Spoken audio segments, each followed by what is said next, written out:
Diode resistance show कर रहा है, मतलब सही है। अभी देखिएगा आप, देखने वाली बात, जब हम डायोड को पलट कर लगाते हैं तो ये देखिए 2.617, मतलब ये डायोड लीकेज है।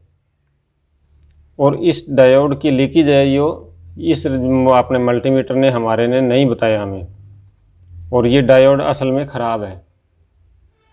तो जब कभी आपको इस तरह की प्रॉब्लम आएगी ना, उस जगह पे हमारा ये मल्टीमीटर आपका जो 2 दिनों का काम है वो चुटकियों में करेगा। और मैं तो कहता हूँ, अगर आपको एक अच्छा इलेक्ट्रीशियन बनना है, अच्छा नाम बनाना है अपना, अच्छी इमेज के लिए, ताकि जिसकी भी आप रिपेयरिंग कर रहे हो, चाहे वो मोबाइल है, चाहे वो टीवी है, या कुछ भी है, कस्टमर आपको अच्छे खासे आपको जो कहते हो वो पैसे दे के जाता है। उसके बावजूद एक छोटी सी कमी की वजह से, सिर्फ मल्टीमीटर की कमी की वजह से, अगर कस्टमर बार बार आपके पास वो रिटर्न लेके आता है रिपेयरिंग के लिए, तो आपकी अच्छी खासी इमेज ख़त्म हो जाती है, काफ़ी इफ़ेक्ट पड़ता है। तो ये मल्टीमीटर आप एक बार ले आओगे तो आपके 5-10 साल जाने वाला है नहीं। थोड़ी बहुत संभाल है वो तो चलो हम रखते ही हैं, रखनी भी चाहिए। बाकी इस मल्टीमीटर की टेंशन छोड़ो, सस्ते के चक्कर में न पड़ें, और ये मल्टीमीटर आप परचेज ज़रूर करें। इसके लिए मैं इसे इस हॉट गन से थोड़ा हीट दूंगा। अभी आप देखिएगा किस तरह से टेम्परेचर है जो बढ़ने लगा है। तो ये भी आपके लिए एक बहुत बड़ा प्लस पॉइंट है। किसी भी चीज़ का टेम्परेचर चेक करने के लिए आप इसे यूज़ कर सकते हैं, चाहे आपको बुखार भी क्यों ना चेक करनी हो। नमस्कार दोस्तों, आप देख रहे हैं EEPROM टेक्नोलॉजी यूट्यूब चैनल, और आज की इस वीडियो में हम डिस्कस करने वाले हैं कि एक प्रोफेशनल मैकेनिक होने के साथ साथ अपने काम को और इजी बनाने के लिए हमें कौन सा मल्टीमीटर यूज़ करना चाहिए। जैसा कि आप सभी जानते ही हैं कि ये जो मीटर है, जो DT 830D, ये कॉमन चलने वाला मीटर है। ये तो आपको हर किसी के पास देखने को मिल ही जाएगा। लेकिन जो इस तरह के प्रोफेशनल मीटर है, मल्टीमीटर, ये काफ़ी कम देखने को मिलते हैं, क्योंकि ये थोड़ा कॉस्टली है इसी वजह से। लेकिन आज की इस वीडियो को कंप्लीट देखने के बाद ये मार्केट में जो 2400-2500 रुपये में मिलने वाला प्रोफेशनल मल्टीमीटर है, इसे आप खरीद पाएंगे सिर्फ 1300 रुपये में। और मैंने भी इसे ऑनलाइन 1300 रुपये में ही ख़रीदा है। तो चलिए पहले इसकी खासियत को जानते हैं और ये हमारे लिए क्यों ज़रूरी है, इस पर हम चर्चा करेंगे। तो पहले थोड़े मैं इसके बेसिक फीचर आपको बता दूं, उसके बाद हम इससे हम टेस्टिंग करके आपको दिखाएंगे कि हमारे लिए इजी कैसे है यूज़ करना। तो सबसे पहली बात तो आप इस बटन को प्रेस करके रखेंगे तो ये हमारा मल्टीमीटर ऑन हो गया। ये DC मोड पे ऑन होता है।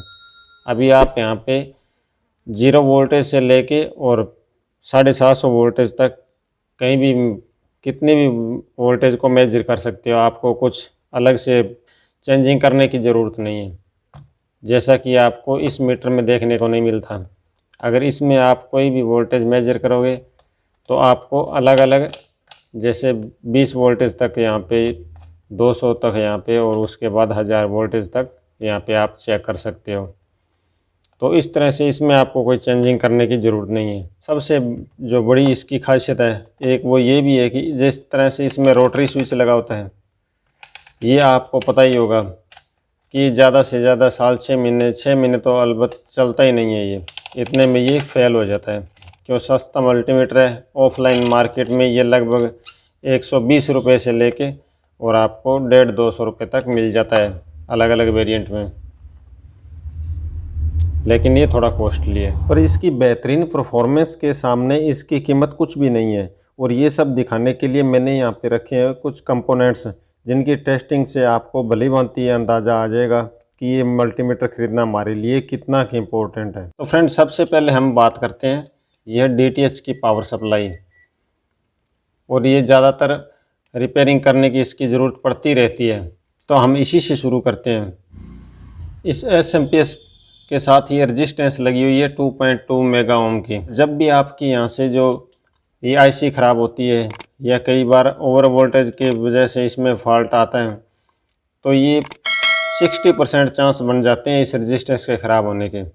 और खाली एक इस रजिस्टेंस की वजह से हमारी पावर सप्लाई है जो ये काम नहीं करती। और अगर हम इस मल्टीमीटर से चेक करेंगे तो आपको यहाँ पे कुछ नहीं देखने को मिलेगा। आप ये नहीं जज कर सकते कि इसमें फ़ॉल्ट कहाँ पे है, क्योंकि आपको मीटर ये बता ही नहीं रहा। तो वहीं पे अगर हम बात करें इस मल्टीमीटर की, तो देखिए ये मल्टीमीटर आपको फटाक से बता देगा 2.2 मेगा ओम। ये जो हमारी रेजिस्टेंस है ये इसने नहीं बताया, इसने बिल्कुल एक्यूरेट बता दिया।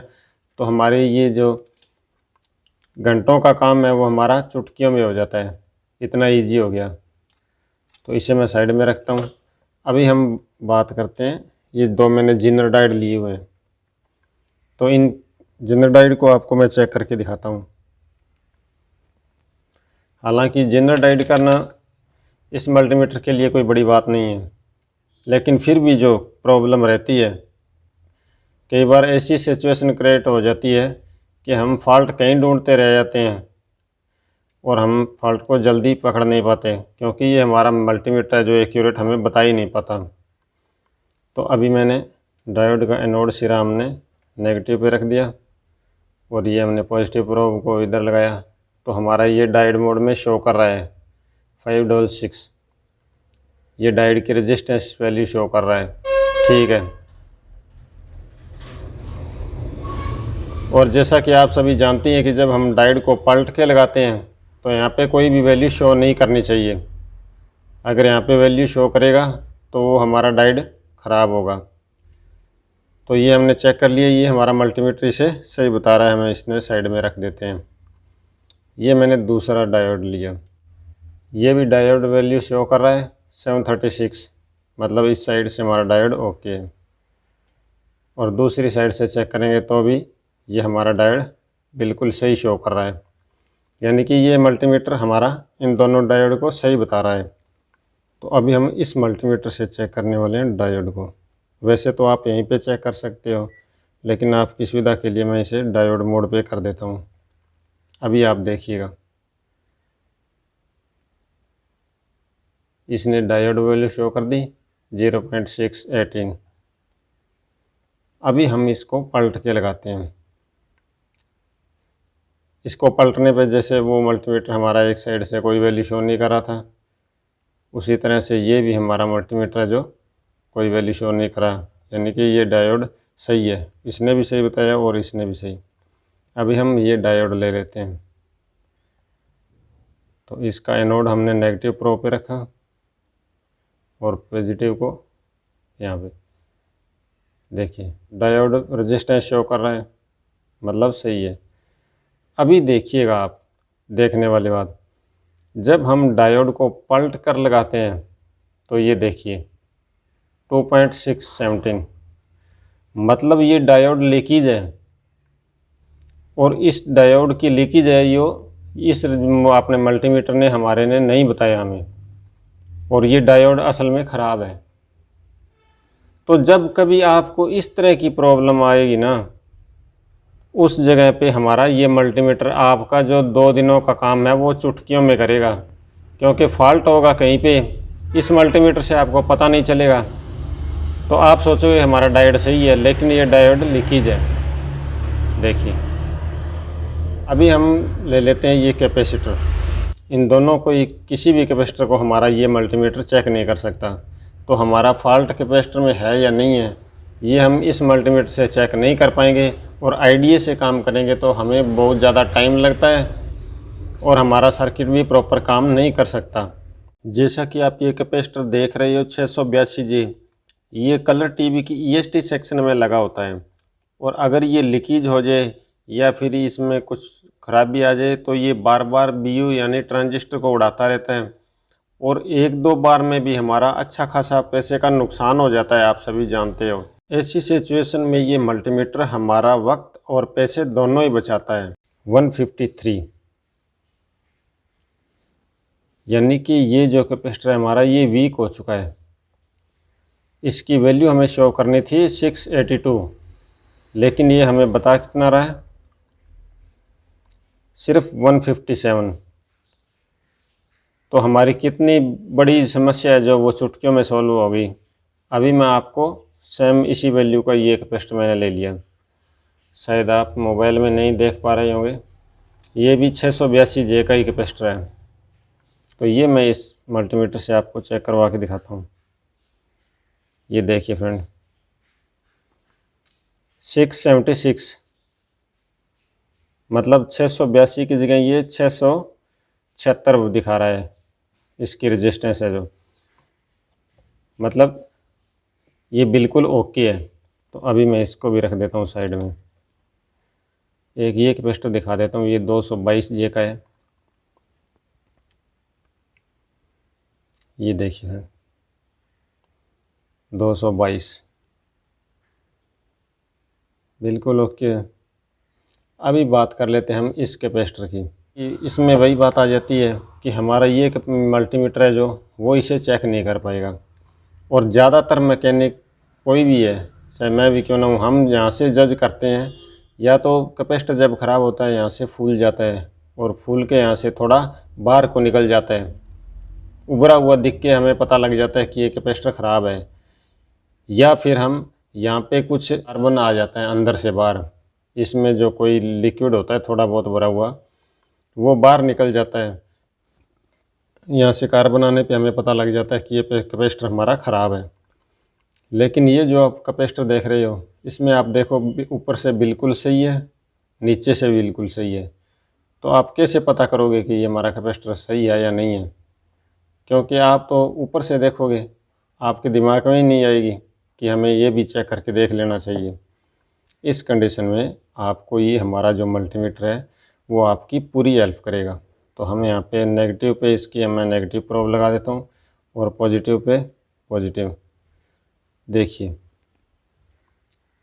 इसने कोई वैल्यू शो नहीं की, मतलब ये हमारा कैपेसिटर है जो ख़राब है। एक और कैपेसिटर मैं ले लेता हूँ जो कि 470 UF का है। तो इसको हम चेक कर लेते हैं। अभी ये रीड कर रहा है, ये देखिए फ्रेंड 440/42 ये इसकी वैल्यू शो कर रहा है। ये थोड़ा बहुत वीक है, ये 470 है और ये 440 है, मतलब थोड़ा बहुत वीक है ये। बाकी लगभग ये हमें काम दे सकता है और ये इसकी रीडिंग है जो शो सही कर रहा है, जिसके लिए हमें ये प्रोफेशनल मल्टीमीटर ख़रीदना ज़रूरी हो जाता है। और ये जो मल्टीमीटर है हमारा, इसे मैंने ख़रीदा है फ्लिपकार्ट से, और फ्लिपकार्ट पे इसे सेंड करने वाले हैं बाबा टूल जो कि दिल्ली से हैं। तो 2-4 दिनों के लिए उनकी सेल आई थी, तो उस सेल के अंदर मेरे को ये सिर्फ 1300 रुपये में मिला था। इसमें एक ये एडवांस फीचर दिया हुआ है NCV का। ये EF आ गया 2 बार प्रेस करने पे। अभी इससे क्या है, हम किसी भी वायर में AC लाइन की वायर में चेक कर सकते हैं कि हमारी जो AC लाइन है वो प्रॉपर वर्क कर रही है या नहीं। अभी देखिए इस लाइन में हमारे लाइट दौड़ रही है, तो ये NCV है जो हमारी बीप करने लगी, मतलब इस वायर में हमारे AC लाइन दौड़ रही है। तो ये भी एक बहुत अच्छा एडवांस फीचर है इसका। मान लो कई बार क्या होता है कि ऊपर से रबड़ चढ़ी रह जाती है, अंदर से वायर क्रैक हो जाती है। अगर उसको चेक करना है तो आपके पास कोई ऑप्शन नहीं है उसे चेक करने की, या तो उसके लिए कोई एक्स्ट्रा आप जो टेस्टर है वो ख़रीदें, या फिर आप पूरी वायर ही आपको चेंज करनी पड़ती है, चाहे वो 10 मीटर की हो चाहे वो 50 मीटर की हो, क्योंकि आपको पता नहीं लगेगा कि आपकी वायर अंदर से कहाँ पे ख़राब है। तो ये NCV है जो, ये आपके लिए फ़ीचर बहुत ही ज़्यादा ज़बरदस्त है और काफ़ी आपके लिए यूज़फुल है। और इसमें AA बैटरी लगती है 2, जो कि हमारी क्लॉक में लगती है, वॉल क्लॉक में, वही 2 इसमें सेल लगते हैं। ये भी बड़ी अच्छी बात है क्योंकि सेल हमें अच्छी क्वालिटी के मिल जाते हैं। और जो इसमें 9 वोल्टेज की जो बैटरी लगती है वो हमें अच्छी क्वालिटी की नहीं मिलती मार्केट में, और इस चक्कर में हमें इसे बार बार चेंज करना पड़ता है, नहीं तो ये हमारी रीडिंग प्रॉपर शो नहीं करता। तो आई होप दोस्तों आपको ये वीडियो काफ़ी पसंद आई होगी। अगर आपको ये वीडियो यूज़फुल लगे और आपके कुछ इससे कुछ सीखने को मिला हो तो ज़्यादा से ज़्यादा वीडियो को लाइक, शेयर और सब्सक्राइब ज़रूर करें।